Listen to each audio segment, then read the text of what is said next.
How's it going, everyone? About to bring you a But First Coffee special. For those of you who watched the previous episode, episode 9, I left it off with a cliffhanger with the last question. Went something along the lines of this. My significant other and I don't get a lot of time to spend together due to our busy work schedules. When we do have days to spend together, he always needs to have alone time, either walking by himself or doing various activities. Is this a guy thing? Why does he always need his alone time? So recapping that question, basically I'm going to go into a deeper, kind of in-depth. The reason I left it off with, from the last episode is because I knew I was going to be talking about it for at least 5 to 8, 9, 10 minutes, and the last video is already long, so I kind of cut it off. Wanted to create this video specifically for that question. I feel like it relates to a lot of people who are in relationships and stuff like that, and I think there's a lot of technicalities that kind of need to be looked at. So there are a lot of things that kind of go into a question like this. This would be a certain question where I'd love to kind of sit one-on-one with a person and kind of get some, specificalities, about, who they are, what they do, their tendencies, what's their relationship like, and all that kind of stuff. But unfortunately, I don't have the luxury to do that, so I'm going to kind of go off of some certain key points. So starting off with this, my first question for you or someone who might be going through a similar thing is, does he know?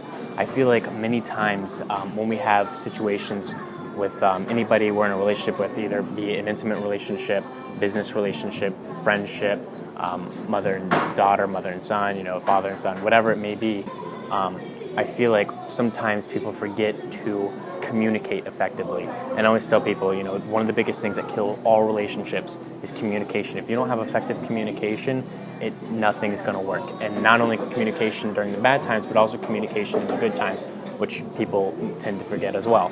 So my first thing is, have you talked to him? If you've talked to him about this, it kind of takes this to a whole nother, different kind of situation. I'm going to assume that you haven't really sat down and talked to him about this.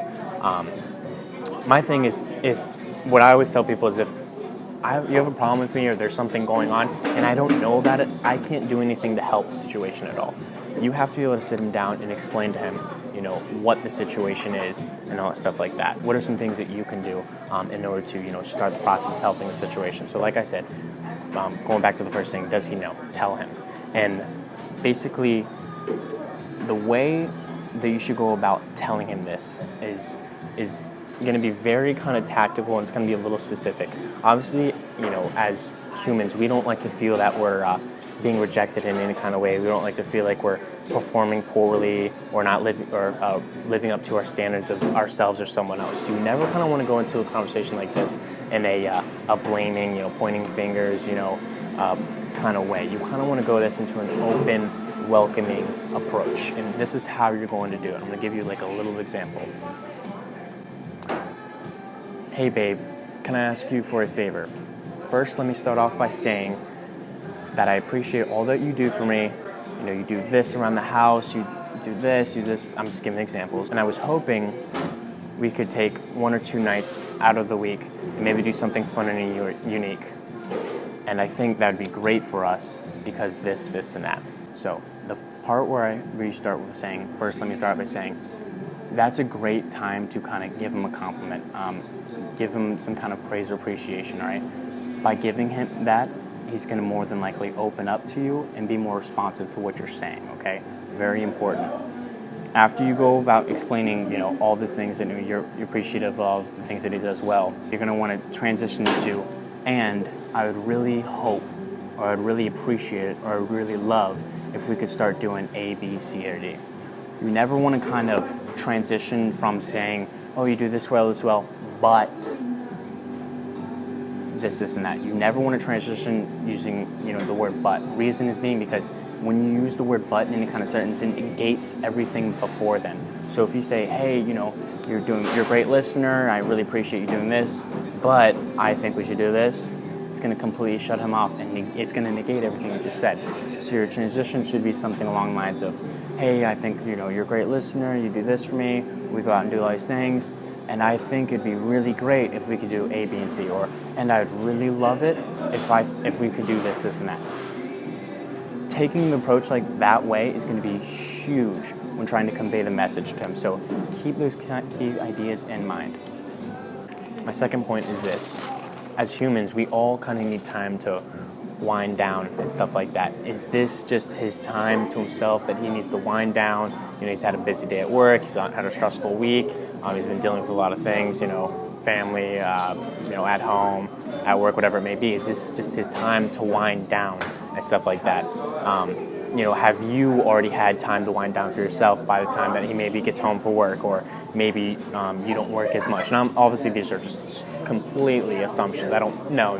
Going back to, I want to kind of have this one-on-one conversation with the person so I can know some specific things. But have you already had some time to yourself to kind of settle down, bask in your thoughts and stuff like that? And has he, if he's a busy guy and is involved in a lot of things, various amounts of jobs, activities, maybe goes to the gym, does other things, has he had that time to himself to kind of sit back and relax?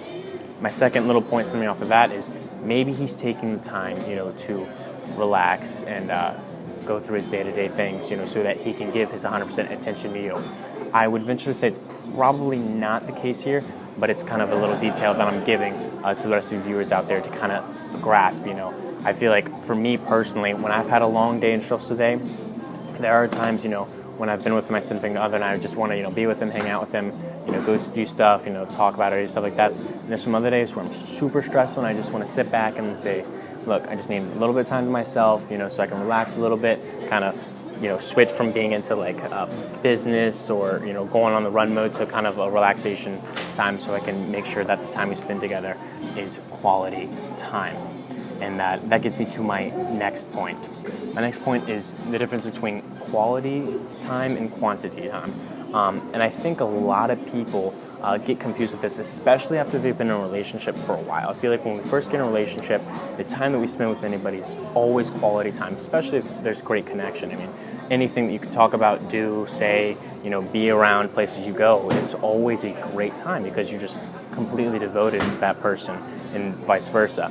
I feel like once we get into a relationship where, habits start getting created, we get comfortable with things, we kind of stop worrying about the quality time, and we get too caught up in our day-to-day lives that we forget that it's important to kind of step back and spend time with our significant other, on a very deeper, quality level. And I think that's something that a lot of people lack. What I would do is kind of figure out ways on you can kind of recapture, that quality time.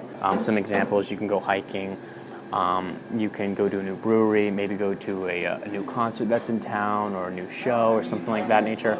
A really good one that I personally like is cooking. I think cooking together is something simple that nobody does.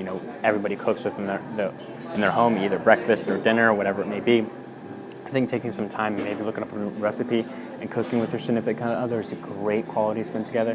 Not only are you able to, get into an activity where you guys are both, in it, for yourselves and in it together, but you're also going to have time to, spend together, eat that dinner and be able to maybe talk about your day, stuff like that.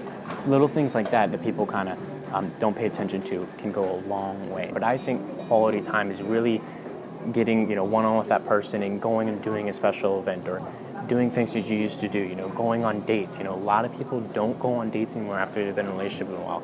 And it's a huge thing. And I think for females specifically, it's super important. Guys, take notes, all right? Females love to have quality time with their man. They love to, feel like they're important, feel like they're significant, they love to have a man's presence. And presence, is not just being with him. It's, being completely devoted into that time, their thoughts, their ideas, their feelings, what they're doing, being in the present moment. So that's super important.